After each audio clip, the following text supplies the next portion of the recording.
49ers Web Zone No Huddle podcast, part of the Odyssey Network. I'm Al Sacco with Brian Renick, and What you up? could not have asked for a better week one performance. I did not see this coming.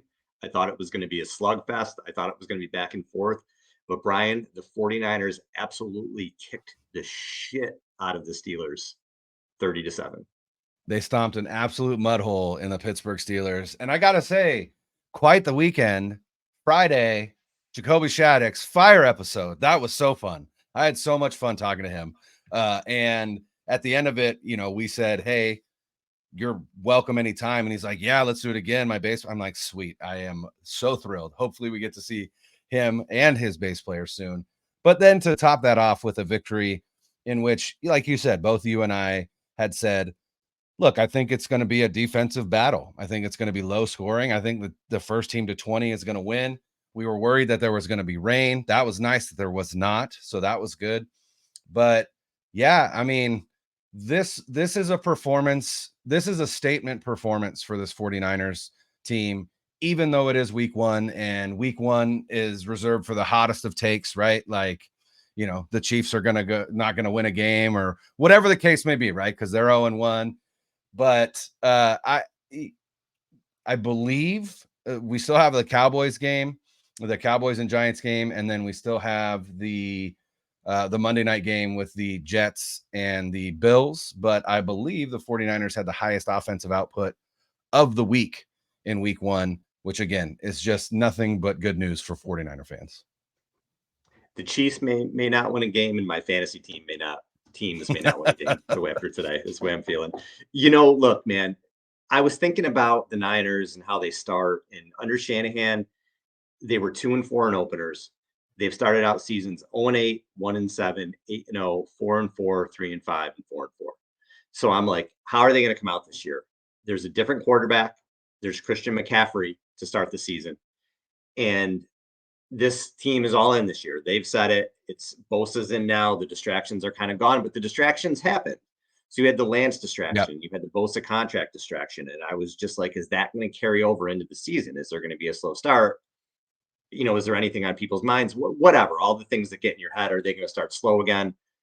But they looked like a team with purpose to me today on both sides of the ball. The defense was absolutely overwhelmed the Steelers. I mean, Kenny Pickett, I think, kind of sucks. Maybe we might, because there were a lot of throws he missed. Maybe he just kind of sucks. But the defense is flying around. They were hitting people. You have Drake Jackson, who has more sacks this year already than all of last year, which is, look, that's what we wanted to see, right? They just looked surgical on both sides of the ball, and it's the best you can ask for. And Brian, I guess I want to start. Let's start with Purdy. Because that was another big question mark, right? How is this guy going to look? He's coming off surgery, and he just kind of looked like Brock Purdy from last year, right? He looked Same great. Shit. Yep. And you look, well, he had 220 yards passing. He didn't even need to throw in the second half. He had another game with 2+ touchdown passes, which is now every regular season start he's had 2+ touchdown passes, which is incredible. And so Purdy had 220 yards and 2 TDs. He's the first QB in NFL history to win each of his first 6 regular season starts and throw 2+ TD passes in each start. And he did the same thing in his relief effort in his first game against the Dolphins. He's been phenomenal. Did he have a couple plays here and there where maybe he held the ball too long in the pocket on that fumble? Sure. Those things happen through the course of a game. He was quick, decisive. The throw, his second touchdown pass to Brandon Ayuk. Oh, beautiful. Back shoulder, corner of the end zone. I mean, it was a beautiful throw. They were just hitting on all cylinders. And if you're looking for if you're finding things to nitpick about Brock Purdy in this game, I don't know what to tell you. Because the kid, second year, 7 full starts or whatever it is, regular season, came out. He looked like a vet. He ran the offense. He played point guard. He was hitting Debo. He was hitting Ayuk. He hit Kittle. He hit CMC. I think there was only 4 guys to catch balls in this game. But again, the Niners didn't have to throw that much. He was phenomenal. And again, if you're a Niners fan, you look at that and say A+ for week one. Yeah, 100%. He was 19 of 29, which is 65%. It's exactly where you want him to be. 2 touchdowns, no turnovers, really no turnover worthy, or no turnovers, no interceptions. He did have the fumble. But I also don't feel like, now I will say this. I was camping this weekend, so I watched this game on NFL Plus. I spent $6.99 for the month so that I could stream this game while I was up there because I had cell service. And so I watched, I would say probably 90% of the game. I did miss some things, but if I'm not mistaken, there weren't even really any like dropped interceptions or turnover worthy throws. He was precise. He threw the ball where it needed to be. He just operated this offense the way that Kyle Shanahan wants it operated. And it was interesting. I sent out a tweet after the game and I said, ho hum, just another 30+ point performance by the Brock Purdy led San Francisco 49ers offense, which is something that we talked about last season to end the season, how many games they scored 30 points or more when Purdy was in there. And I believe outside of that Thursday night game in Seattle, every game that he started to end the regular season, they scored 30+ points, including that Dolphins game where he came in after the first series. So really kind of keeping an impressive streak alive. It's not really a streak, but still. But not only that, the offense just looked crisp. It didn't look clunky. It didn't look out of sorts. It didn't look like a week 1 San Francisco 49ers offense, even with Jimmy Garoppolo, especially with Trey Lance last year.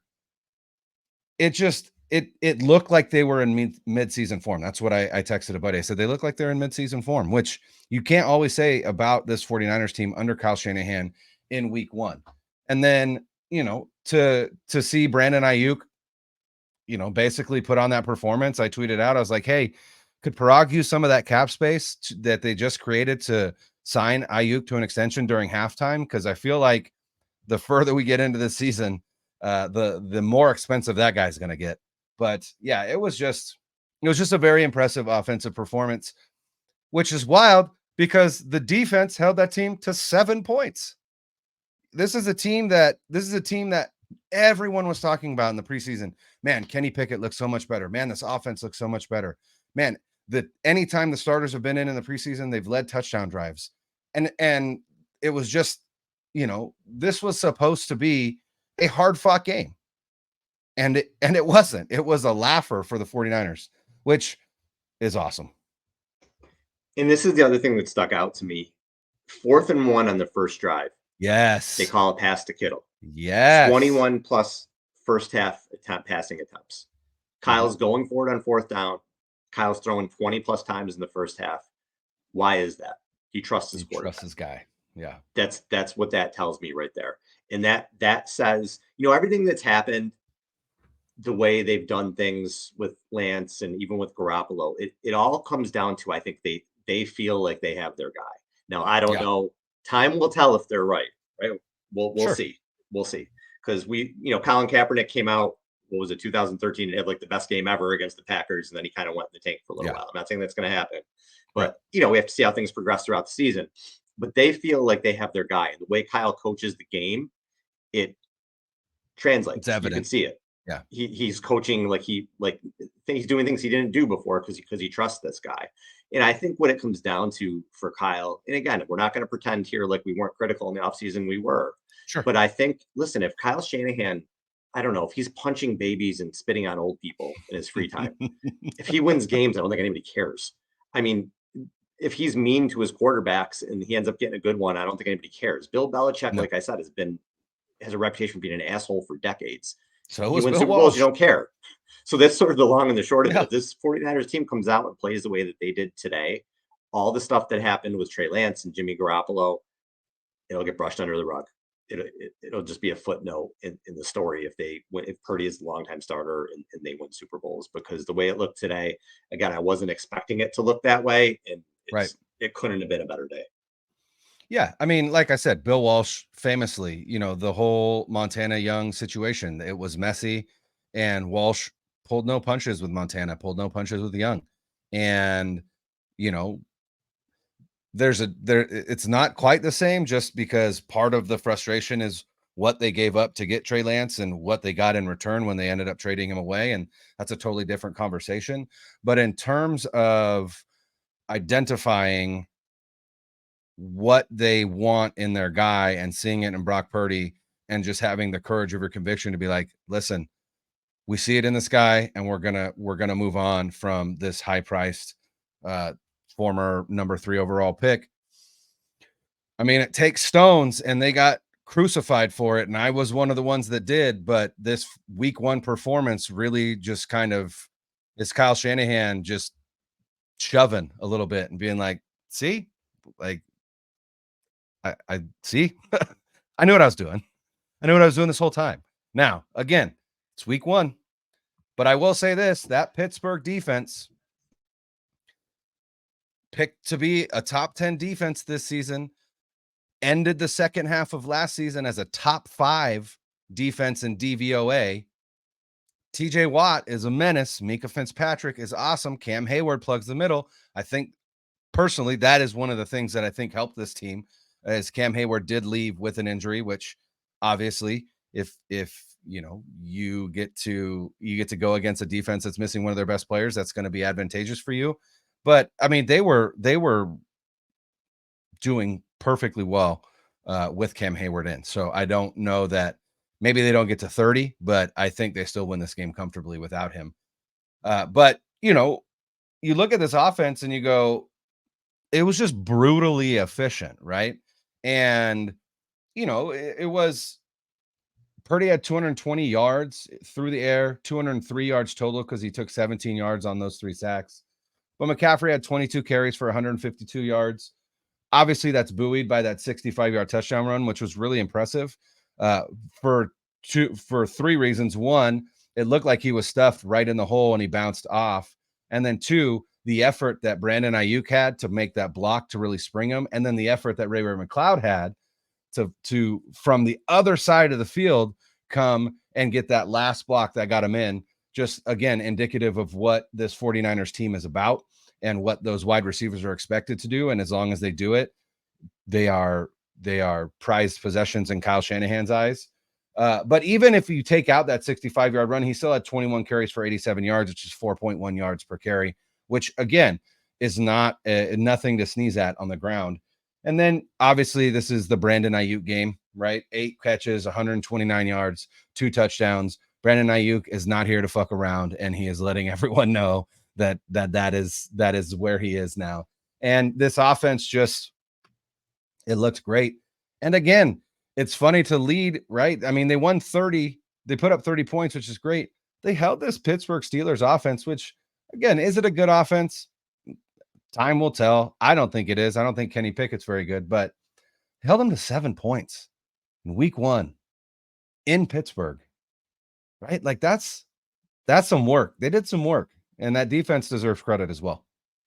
Yeah, and that run that McCaffrey made, that was one of the things that, for me, that's probably the most fired up I was during the game, because he breaks those couple tackles, like you said, and then Ayuk springs him, and then McLeod comes down, and it was just kind of a complete team effort, long touchdown run. It was great, and that's Kyle Shanahan receivers right there. Yeah. Brandon Ayuk today, he's at 8 for 129 and 2 scores, really probably his best statistical game anyway of his career. And then he's making blocks like that. Just unbelievable. And we've talked about it's probably going to be a coming out party for him this year.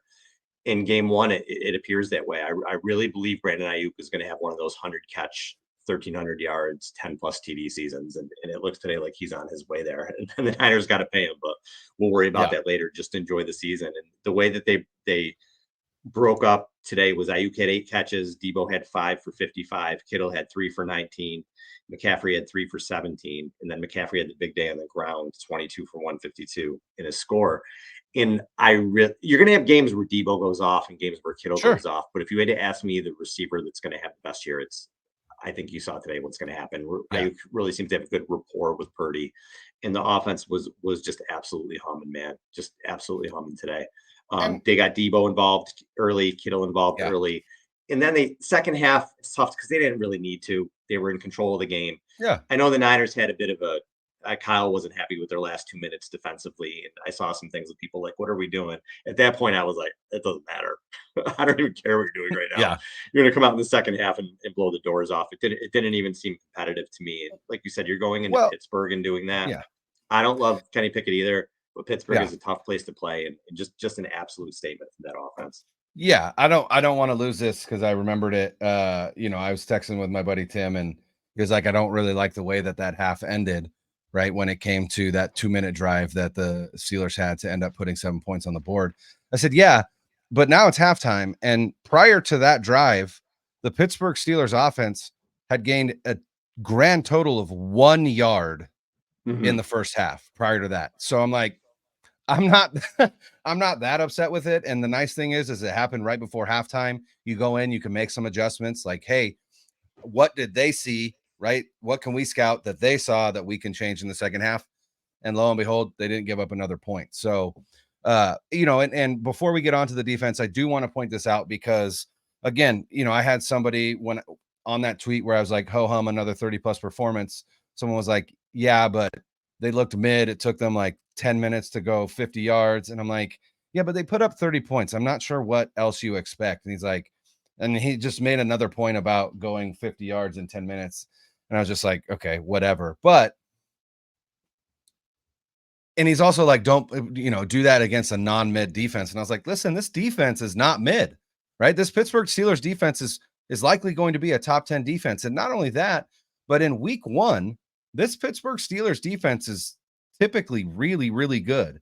And so I went back and I looked at what the Pittsburgh Steelers defense did in week 1 for the last 5 seasons, starting in 2022. And in 2022, the Steelers beat Joe Burrow and the Bengals in Cincinnati in overtime, held the Bengals to 20 points and forced 5 turnovers. And then in 2021, they played Josh Allen and the Bills in Buffalo after Josh Allen had his coming out party in 2020. And they held Josh Allen and that Buffalo team to 16 points, only gave up 254 total yards, 254 yards passing, forced a turnover, gave up 371 total yards. In 2020, they were at New York. They held the Giants to 16 points to 29 rushing yards, forced 2 turnovers, and only gave up 291 total yards in another win. 2019 is the first time you can see they got in week 1, and that was a beatdown in New England, 33-3, and they gave up 465 total yards. But again, 2019 Tom Brady, pretty good, right? Still pretty decent.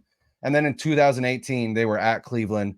They ended up tying that game. They held Cleveland to 21 points, and they forced 6 turnovers. So the Pittsburgh Steelers come out in week 1 on defense, and they typically put it on their opponent. And so for just the second time in the last 6 years, they got. And I think that's an impressive thing to point out.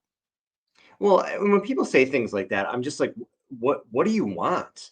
What do people want? Right. Do they want Purdy to throw off his back foot 50-yard bombs every time? This is what they've done with him and CMC and all the weapons. But this is what they've done with Purdy. This is the offense. 30 points against the Dolphins. They scored 33, but 30 with Purdy. 35 against Tampa Bay. 21 at Seattle on a Thursday night. 37 against Washington. 37 in a game where they had to come back against the Raiders. 38 against the Cardinals. 41 against the Seahawks. 19 against Dallas in the playoffs. Tough divisional game. Right. And then 30 today. What do you want? If you're arguing that, are you kidding me? Because they weren't scoring 30 before that. Not a lot. Not for like a year and a half. So now they are, it seems like, every game. So I can't, if you're looking to nitpick this stuff, you're just trying to pull stuff out of your ass, right?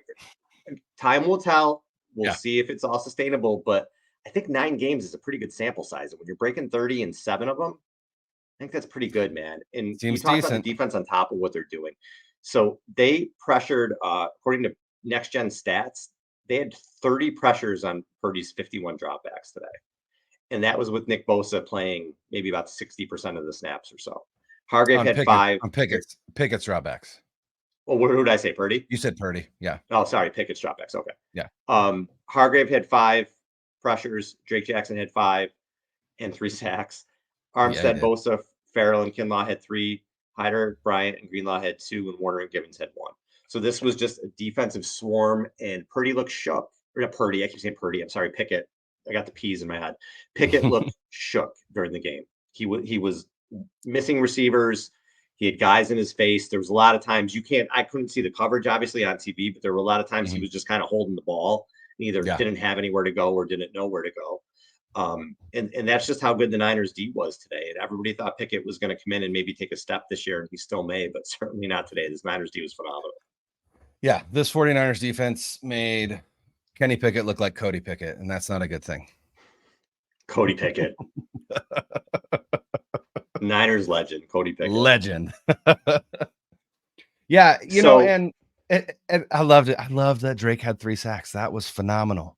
Like that is the kind of thing where you're like, okay, like this guy is starting to get it, and he is an important piece to this defense opposite Bosa, right? They needed somebody opposite Bosa so that, you know, Bosa's not getting double teamed. And if Drake Jackson is coming out and getting 3 sacks in week 1, like this defense is humming.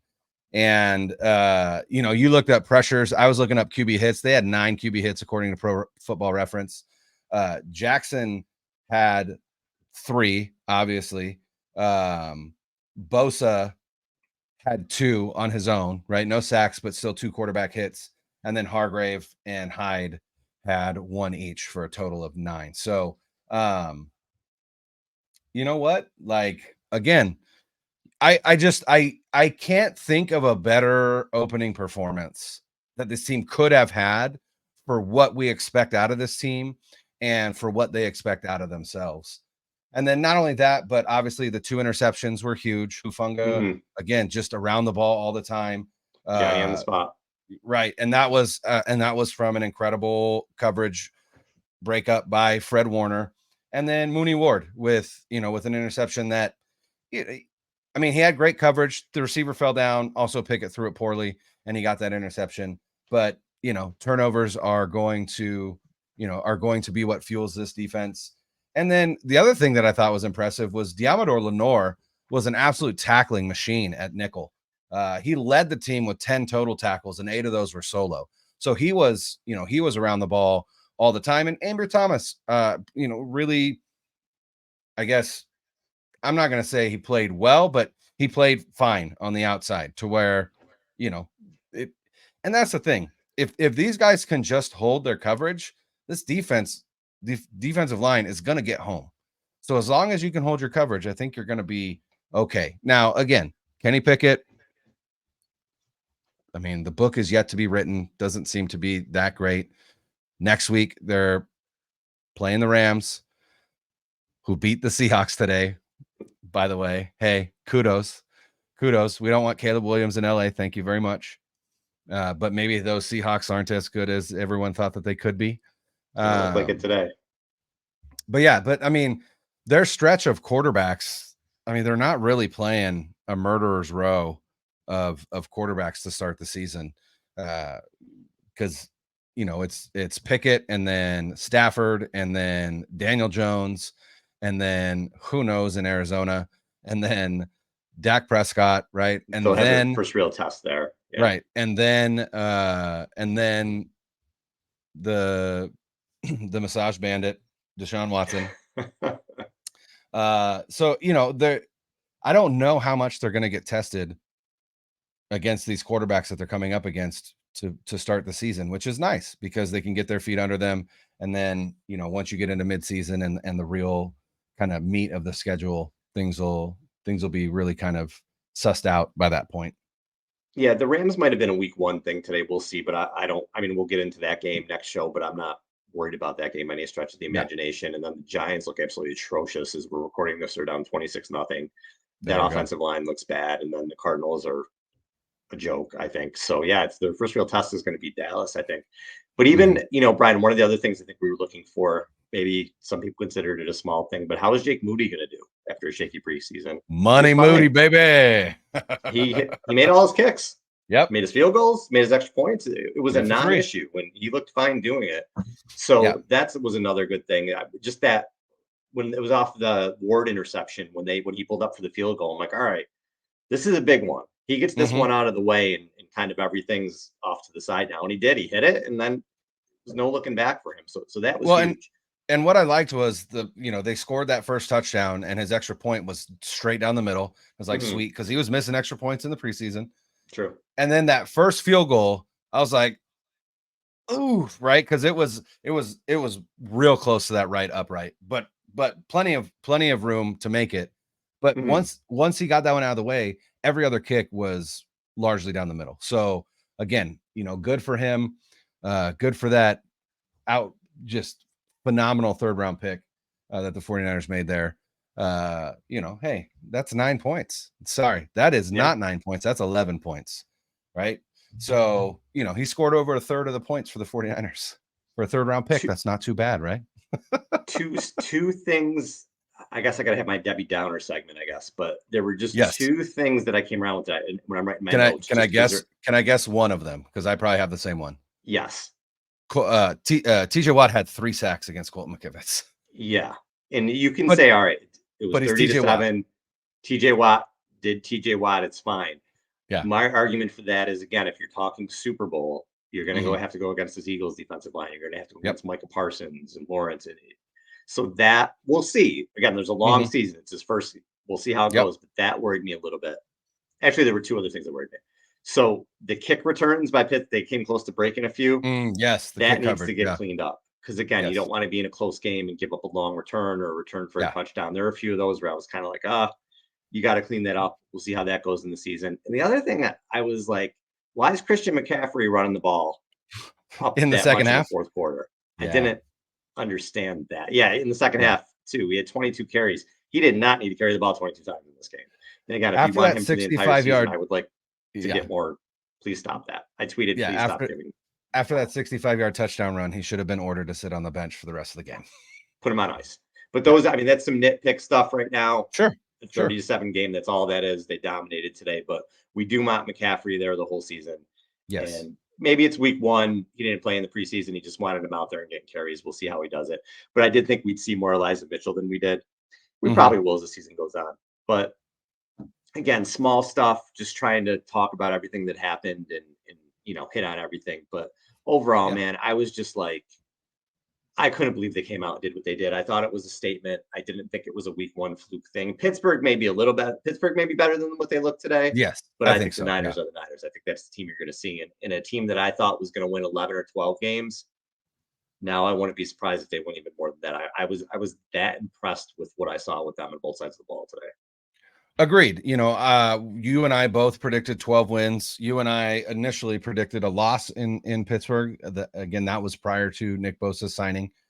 Once Nick Bosa signed, we felt like those vibes kind of got a little bit better, and we both flip-flopped. But again, thought it would be a hard-fought battle. But I mean, you look at the performances around the league in week one, right? And you think to yourself, okay, they definitely established themselves as one of the Super Bowl favorites. I don't feel like that's an overstatement. I don't feel like that's an overreaction. I feel like they definitely established themselves. I mean, even the Eagles had a tough time against the Patriots. Now, Yep. the Patriots defense is always pretty decent under Bill Belichick, and I think it's again going to be one of the top units, and they still won that game, but it was tough. It was a tough game for them. I don't know that New England defense is going to be better at the end of the season than the Steelers defense, and the 49ers put 30 on them. So, Agree. you know, uh, tough to take too much away from week one, but what I can say is that this team looks ready to roll. This team looks like that team in 2019. But even then, that week 3 game against the Steelers where Jimmy Garoppolo threw 5 interceptions, they still pulled that game out.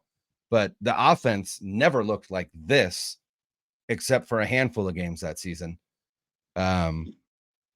Man, Yeah. they just Not a look lot of great. teams came Like, I out don't and know what looked. else to say. Yeah, it's like not a lot of teams came out and looked. Dallas, again, we're recording this during the game, and Dallas Yeah. is kicking the Giants' ass right now. They look good.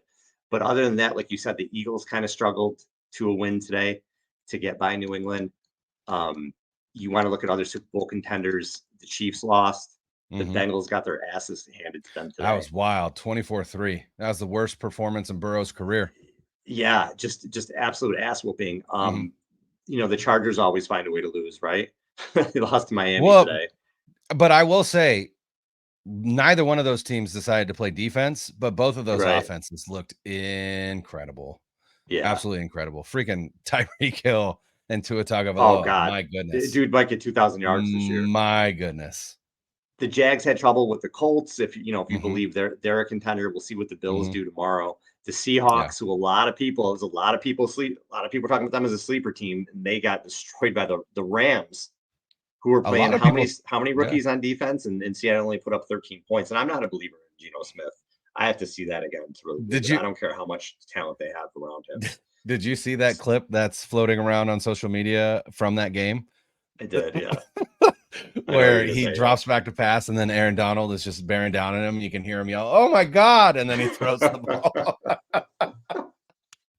Could be that way for the Seahawks. I mean, I'd have done the same thing. I can't blame Geno, but still, you're like, oh, as a 49ers fan, NFC, I think everybody thinks it's going to be Eagles, Niners, Cowboys, and it Yeah. certainly looks that way right now. I For sure. don't know if anybody's going to really come out of the woodwork and challenge those three teams. But if you're a Niners fan, everybody's got to be happy today. Yeah, I really liked what the Lions did in Kansas City. Their offense looked I that should brought them impressive, up. Yes, but yeah, I liked what I saw from them on both sides of the ball. That Kansas City defense, I think, is going to be better than people think, and it's just quite evident what Travis Kelce means to that Kansas City Chiefs offense. So yeah, that was a statement win for the Lions. Even with Jones 100%. and Kelce out, the Lions usually 100%. lose that game 100 out of 100 times. For them to go into KC and win it, a lot of respect for them. They're going to be there at the end. I don't know that they're as good as the Niners or the Eagles or Cowboys, but they're gonna make some noise this year. Oh, for sure. And it helps that Kadarius Toney was the best player for the Lions in that game. So bad. So bad. So all right, man, we got this preview coming up next. It's good to be in the season and talk about the game, and then move to a preview for the Rams. Just good. It's just good to be back on the field and playing. It was a beautiful weekend, a beautiful Sunday. And 49ers football is upon us. The games count. The 49ers are 1-0. Can't really hope for anything better right now. Let's try to enjoy it and be positive for at least a few days. Yes, let's do it. I'm in. All right, everybody. For Brian, I'm Al. Thanks for listening. Later.